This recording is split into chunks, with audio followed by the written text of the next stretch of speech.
Untuk mencegah masuknya virus Zika, Kantor Kesehatan Pelabuhan Kelas 2 Palembang memperketat sejumlah tempat yang menjadi pintu masuk, diantaranya Bandara Internasional SMB 2 dan Pelabuhan Bom Baru. Setiap penumpang yang masuk ke Palembang terlebih dahulu harus diperiksa, terutama data kesehatan dan tempat yang baru disinggahinya.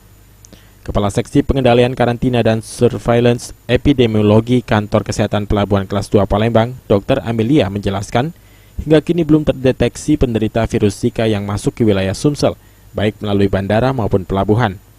Namun pihaknya akan tetap waspada terhadap masuknya virus Zika ke Sumsel, mengingat penyakit ini belum tersedia obatnya.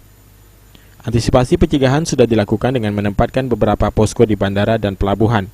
Selain itu dilakukan pengamatan surveillance terhadap barang dan alat angkut pesawat kapal, serta tempat terakhir yang disinggahi penumpang.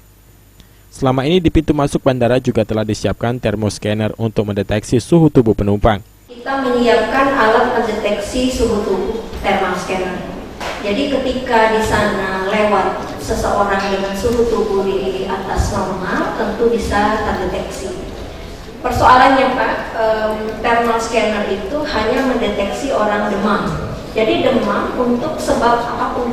Jadi kami hanya menjaga sebatas pintu masuk negara namanya. Tapi kemudian yang melanjutkan pengamatan 14 hari ke depan atau 2 kali masa inkubasi itu dilakukan oleh Dinas Provinsi dan Dinas Kabupaten Kota. Tugas kami hanya men-sharing nama-nama penumpang dari negara terjangkit atau yang memberikan gejala. Meski saat ini masih belum ditemukan warga yang menjadi korban virus Zika, bukan berarti Palembang sudah bebas dari ancaman virus tersebut. Para penumpang yang terdeteksi mengidap virus Zika akan dikarantina seperti yang dilakukan pada jemaah haji yang baru datang. Julius Tumban Gaul, PAL TV.